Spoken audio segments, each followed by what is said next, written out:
Good morning to my dear students. Welcome back to Atmiya Green School. Jai Swami Narayan.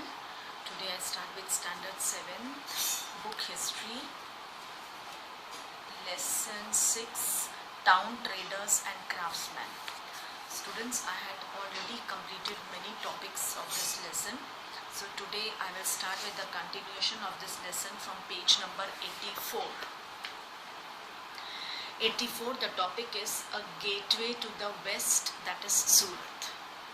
Okay students, that is जब भी Britishers with the permission of East India Company, that is Queen Victoria की permission से वो जब हमारे India में trade and business करने आए थे, they first landed to Surat by sea route. वो सूरत उतरे थे और वहाँ से they had entered to India.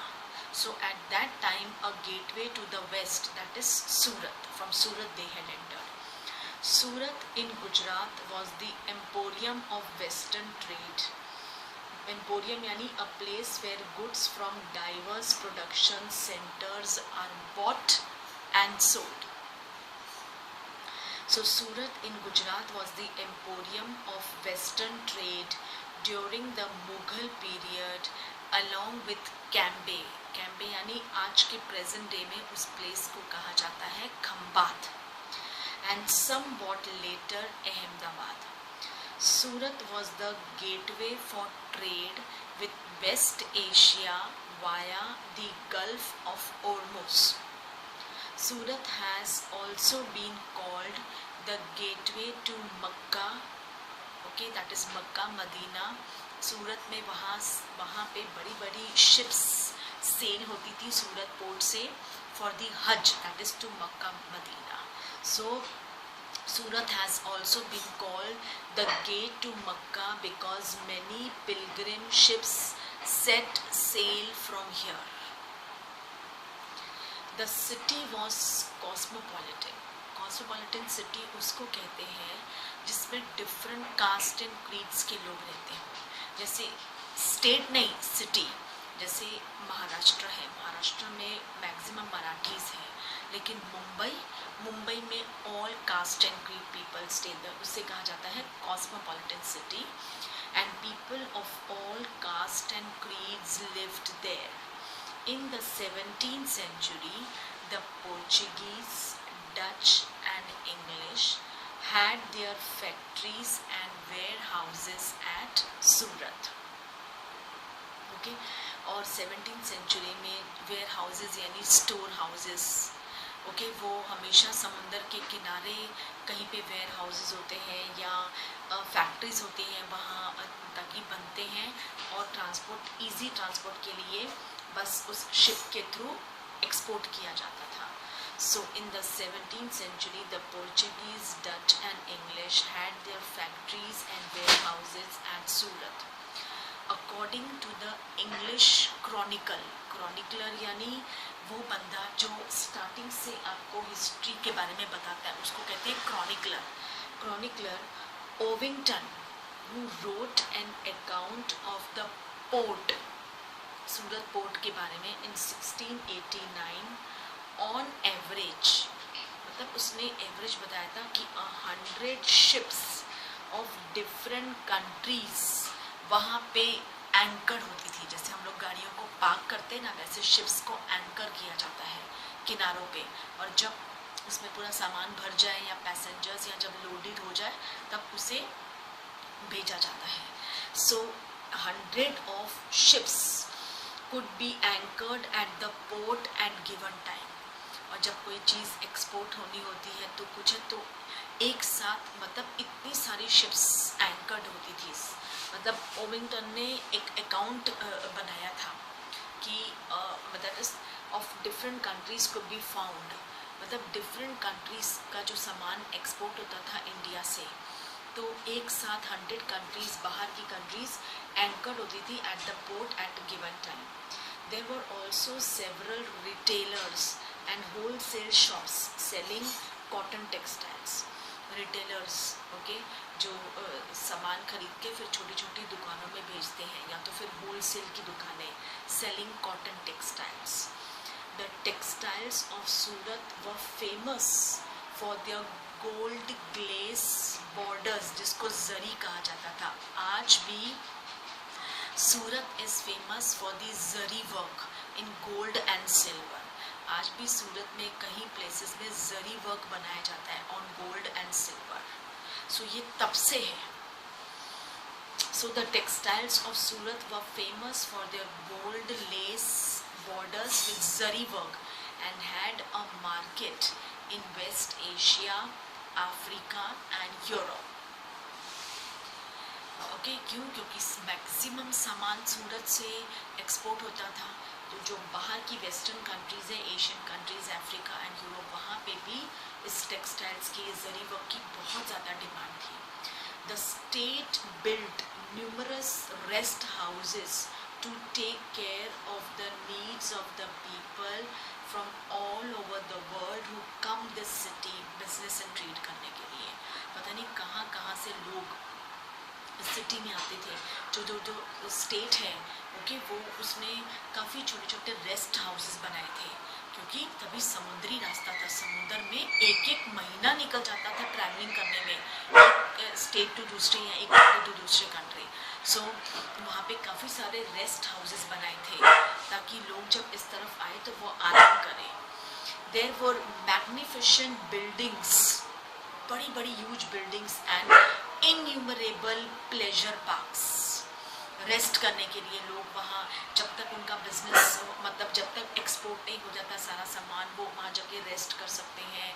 यहाँ काफ़ी मतलब कि प्लेजर पार्क्स भी थे जहाँ वो जाके थोड़ा सा एंजॉय कर सकते हैं। फिर जब सामान लोड हो जाए then they can go. Okay, so the Kathiawar seth, Kathiawadi सेठ और महाजन्स कौन होते थे? मनी चेंजर्स, जो बाहर की कंट्री के मनी, नहीं इंडिया में, और इंडिया के कंट्री के मनी चेंज तो है ही ना, करेंसी तो सभी कंट्रीज की अलग अलग है। सो द काठियावाड़ सेट्स और महाजन्स कहते थे, महाजन्स यानी money changers, had huge banking houses at Surat, क्योंकि जब बाहर से इंटरनेशनल से पब्लिक आती थी तो वो अपनी करेंसी यहाँ पे चेंज करा के फिर माल खरीदती थी, ओके, और लेके जाती थी। सो वो इंटरचेंज ऑफ मनी यहाँ पे होता था। यहाँ पे ह्यूज बैंकिंग हाउसेस थे for this interchange of the money currencies में at Surat. It is noteworthy that Surat hundis, hundi is note recording a deposit made by a person. हुंडी यानी पूरा रिकॉर्ड होता था कि इस पर्सन ने कितना डिपॉजिट किया है, कितना निकाला है, everything. The amount deposited can be claimed in another place by presenting the record of the deposit. ऐसे डिपॉजिट्स का सिस्टम तो पहले से चलता है। जैसे आज भी अगर आपको घर लेना है तो आपको पहले कुछ पैसे, स्टार्टिंग की 1 या 2 महीने की सैलरी जो किराया है वो डिपॉजिट करनी पड़ेगी। ये तो पहले से ही था। सो डिपॉजिट करनी पड़ती थी, फिर जितनी समझो आपकी है उतना डिपॉजिट वो मांगते हैं, ओके, और फिर उसके बाद आप ले सकते हो। और जब भी आप बंद करा दो या एक्सपोर्ट या अपना कुछ भी ट्रेड एंड बिजनेस बंद कर दो तो वो आपको सारा डिपॉजिट वाला पैसा वापस मिल जाता है। ये आज भी है ऐसा। टीचर्स की स्कूल की सैलरी, ओके, फर्स्ट मंथ जितनी सैलरी होती है उतनी 1 मंथ की सैलरी पहले डिपॉजिट हो जाती है। जब टीचर्स स्कूल छोड़ के जाते हैं तो वो मंथ की डिपॉजिट वाली सैलरी उनको मिल जाती है वापस। सो दिस डिपॉजिट सिस्टम तो पहले से ही है। इसे कहते थे हुंडी पहले के ज़माने में। Were honoured in the far off markets of Cairo in Egypt, Basra in Iraq and Antwerp in Belgium. Okay, पूरा रिकॉर्ड होता था, ओके, उसमें ज़रा भी हेरा फेरी नहीं होती थी। अगर वो लोग आके यहाँ पे कुछ डिपॉजिट करते थे तो वो जब दोबारा भी आए तो उनके वहाँ डिपॉजिटेड मनी रहते थे। दैट वॉज हुंडी। बहुत एक नोटवर्दी थी और बहुत ईमानदारी वाला काम था। However, Surat began to decline towards the end of the 17th century. अब ब्रिटिशर्स हैं, वो कैसे हमारे इंडिया को एक तो राज करने का सोच रहे थे, और वो कैसे हमारे इंडिया के पर्टिकुलर किसी स्टेट या टाउन को फ्लरिश होना देख सकते थे। हो ही नहीं सकता था। ब्रिटिशर्स आने के बाद हमारे इंडिया की हालत बहुत ज़्यादा ख़राब हो गई। कॉटेज इंडस्ट्रीज़ में डिक्लाइन आ गई, आर्टिजन्स, क्राफ्ट पर्सन्स, हर एक जगह में डिक्लाइन आ गई। This was because of many factors, बहुत रीजन्स है। एक मार्केट जो अच्छी भली फ्लरिश चल रही हो वो डिक्लाइन हो जाए तो कोई तो रीज़न होगा। फैक्टर्स क्या था? द लॉस ऑफ मार्केट्स, कि अब इंडिया में वो सामान नहीं खरीद रही थी, इंडियन पीपल ही इंडिया का सामान नहीं खरीद रहे थे। एंड प्रोडक्शन स्लो हो गया था बिकॉज इससे भी कुछ टैक्स ज़्यादा लगने लग गया था। ओके, जिसकी वजह से प्रोडक्शन स्लो हो गया, लोगों के पास पैसों की कमी आ गई। पैसों की कमी आती तभी प्रोडक्शन स्लो होगा ना, because of the decline of the Mughal empire. क्यों? क्योंकि यू नो दैट कि मुगल एम्पायर का भी डिक्लाइन हो चुका था। लास्ट डायनेस्टी थी जो बहादुर शाह जफर, जिसे कहा गया था कि मतलब कि उसे वो लास्ट डायनेस्टी होगी तो पहले मुगलों का ही राज चलता था। लेकिन जब ब्रिटिश आए तो उन्होंने मुगल का राज, उनका बनाया हुआ सिस्टम, उनके बनाए हुए तरीके सब कुछ बैन कर दिया। They doesn't wanted that. Of the decline of the Mughal empire, control over the of the sea routes, और जो सी रूट्स थे वो सारे पोर्चुगीज ने कंट्रोल कर लिए। ओके, मतलब टोटली जो सिस्टम था वो चेंज हो गया। And competition from the Bombay, आज present day Mumbai, where the east English East India Company shifted its headquarters in 1668। और बाद में इन्होंने मुंबई को अपना, तभी तो मुंबई में गेटवे ऑफ इंडिया है ना, फिर वहाँ से बिजनेस होता था। पहले सूरत से होता था, सबसे पहले सूरत को ही गेटवे ऑफ द वेस्ट कहा जाता था। दैट इज़ कि जो फॉरेन कंट्रीज, जो बाहर की कंट्रीज़ के लोग बिजनेस करने सबसे पहले वो सूरत लैंड हुए थे। फिर धीरे धीरे बाद में जो ब्रिटिशर्स थे दे शिफ्टेड टू मुंबई। फिर मुंबई के गेटवे ऑफ इंडिया से उनका आना जाना रहा, उसे इंडिया का गेटवे ऑफ इंडिया इसलिए गेट कहते थे, gateway of India. Okay, and then the English East India Company, they shifted its headquarters in 1668. Okay, they shifted in 1668. Today, Surat is a bustling commercial center.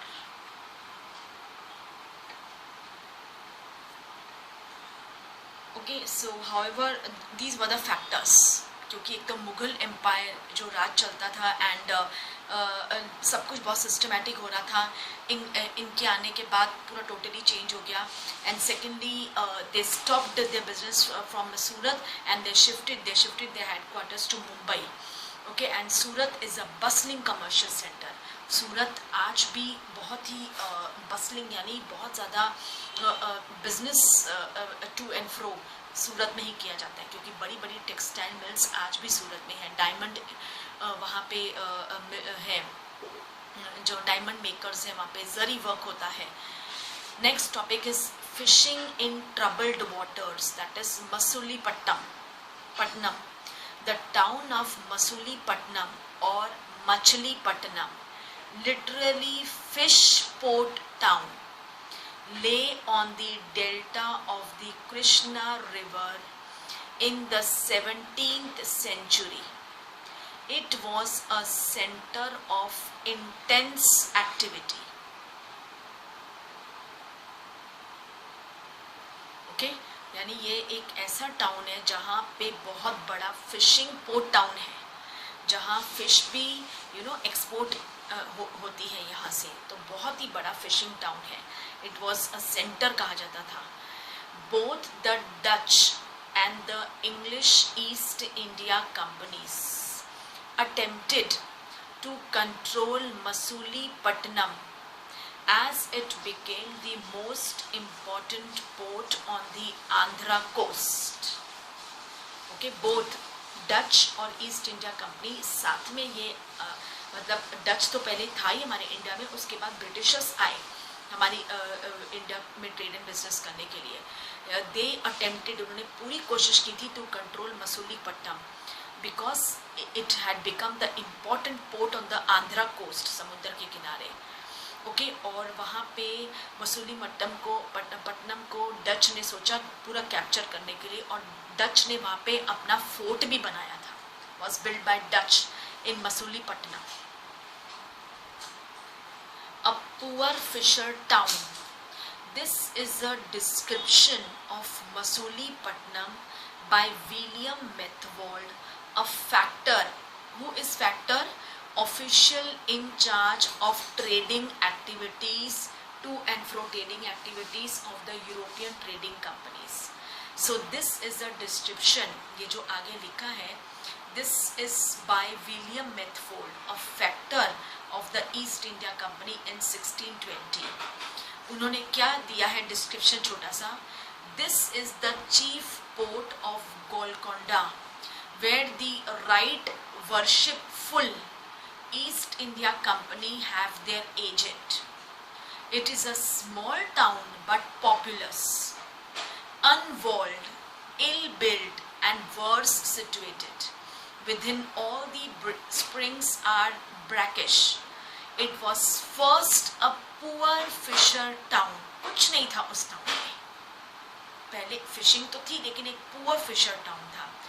Afterwards the convenience of the roads, कि वहाँ पे ships आके रुकने लग गई, business होने लग गया, एक्सपोर्ट होने लग गया, made it a residence for merchants. बड़े बड़े अमीर लोग उस टाउन में आने लग गए, बिजनेस होने लग गया उस टाउन में धीरे धीरे। And so continues are Dutch nation frequented this coast, और धीरे धीरे डच ने इस कोस्ट पे अपना कॉन्कर कर दिया, और बहुत जल्दी मसूलीपट्टनम में उन्होंने एक दैट इज फोर्ट बिल्ड किया। Why did the English and the Dutch decide to establish settlements in Masulipatnam? एक पुअर फिशर टाउन था, क्यों उन्होंने सोचा कि इस टाउन में कुछ है जो हम इसे कैप्चर कर सकते हैं, एस्टैब्लिश कर सकते हैं? what they saw in it. Okay, now this is a question mark, इसका आंसर अब यहाँ पे नहीं है। This you can find in the net, आप ढूंढ सकते हो कि क्यों उन्होंने सोचा कि इस पुअर फिशर टाउन के ऊपर कैप्चर करने का, यहाँ सेटलमेंट, यहाँ बिजनेस करने का क्यों सोचा, जबकि यहाँ कुछ भी नहीं था। Now we start with the Qutb Shahi rulers of Golconda imposed royal monopolies on the sale of textiles.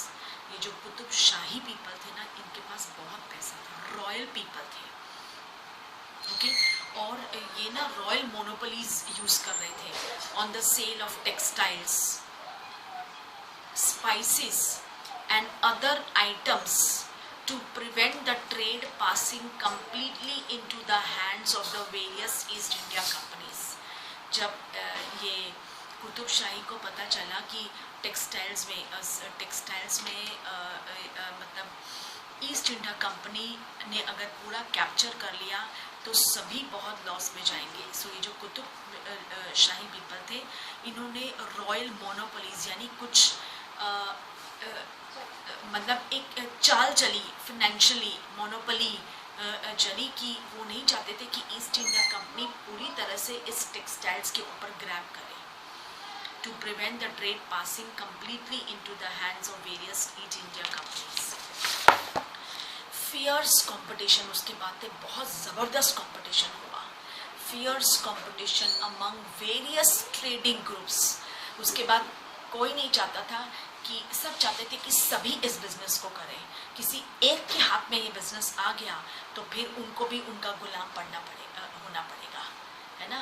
Suppose अगर ब्रिटिशर्स ने पूरा इस टेक्सटाइल मिल्स पे कैप्चर कर दिया तो सबको ब्रिटिशर्स का गुलाम होना पड़ेगा, इसलिए सभी बहुत जोर में लगे हुए थे कि ये पूरा बिजनेस ग्रैब नहीं कर ले ब्रिटिशर्स। इसलिए tough competition was there among the trading groups, the Golconda nobles, Persian merchants, Telugu Komati, Chettis, European traders, सभी को में बहुत, and they made the city populous and prosperous.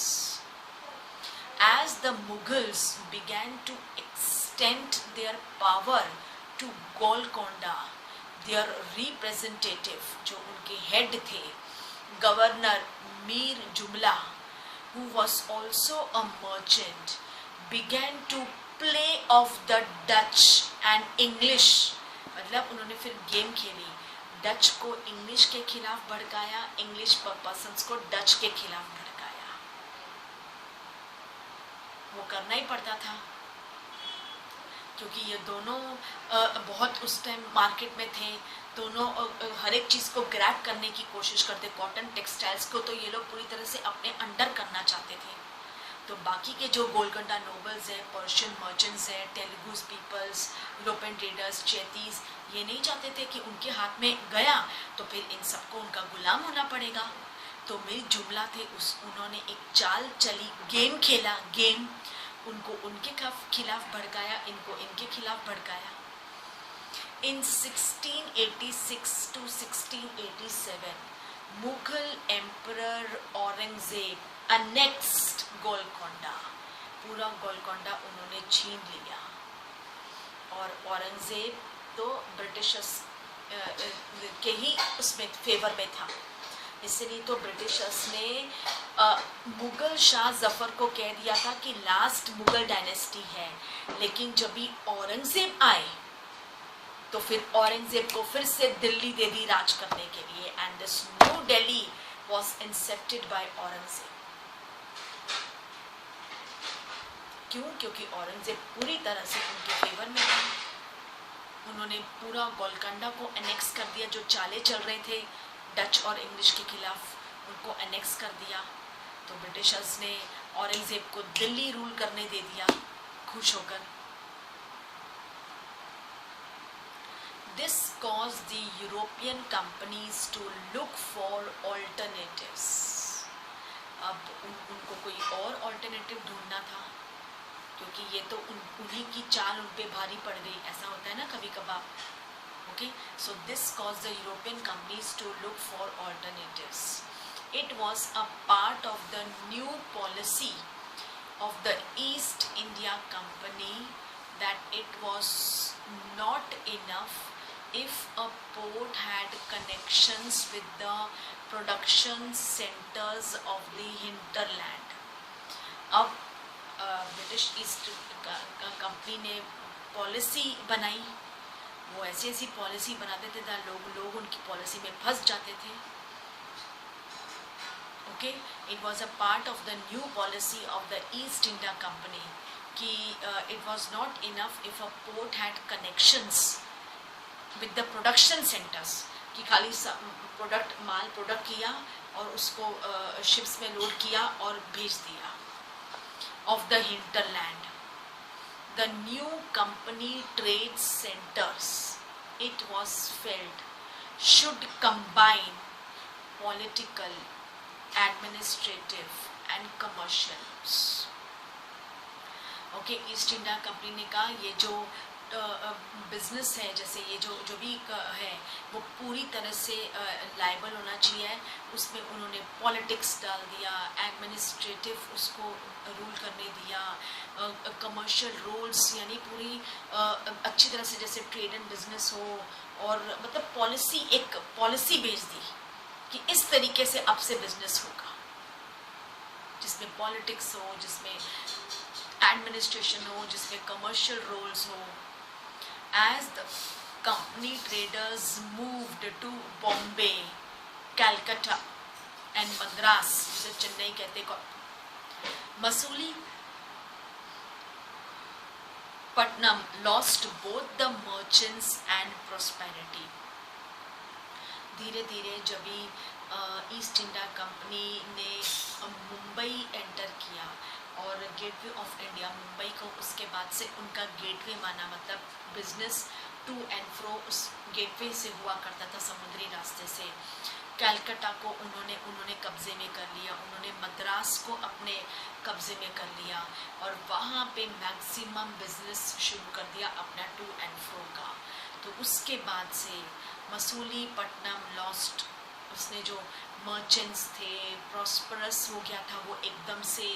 वो फिर से डिक्लाइन हो गया, and declined in the course of 18th century, being today nothing more than a dilapidated little town. और आज की डेट तक मसूलीपट्टनम एक पुअर टाउन ही है. एक टाइम था जब फ्लरिश हो गया था, मर्चेंट्स एंड सब वहाँ पे मतलब कि ट्रेडिंग करने आए थे. लेकिन ईस्ट इंडिया कंपनी की इस न्यू पॉलिसी की वजह से एंड उन्होंने ट्रेड एंड बिजनेस बड़ी बड़ी कॉस्मोपॉलिटिकल सिटीज़ जैसे मुंबई, कैलकाटा, मद्रास में शुरू किया. ओके, तो उसके बाद से मसूलीपट्टनम वॉज टोटली डिक्लाइंड, और वहाँ पे जो बिजनेस था इतना फ्लरिश, वो सब कुछ ख़त्म हो गया. And till today Masulipatnam is now also an a dilapidated little town. अब छोटा सा एक टाउन ही रह गया है मसूलीपट्टनम. फिश है, फिश टाउन है, लेकिन अब बहुत ज़्यादा बिजनेस फ्लरिश नहीं है, या यू कैन से प्रॉस्पेरिटी नहीं है. Okay, so it has become declined. Okay students, so I hope you had enjoyed this lecture. It is a pretty good lesson. Please do read the lesson. एक बहुत ही long lesson चल रहा है ये. Okay, so please go through this lesson. Every time you read the lesson, बहुत बड़ा lesson है ये. From the page 75 and we had reached up to 86. So in my next class I will continue from page number 86 with a new topic of this same lesson and same history book. Okay,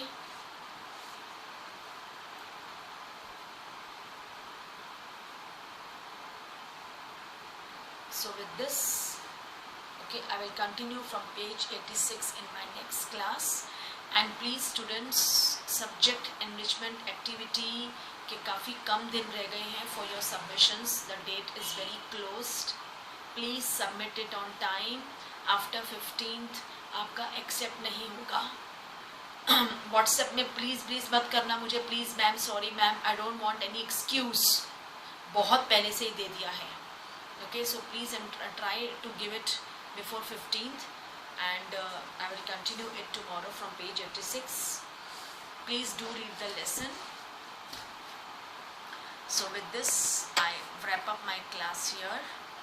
Thank you to all. Take care.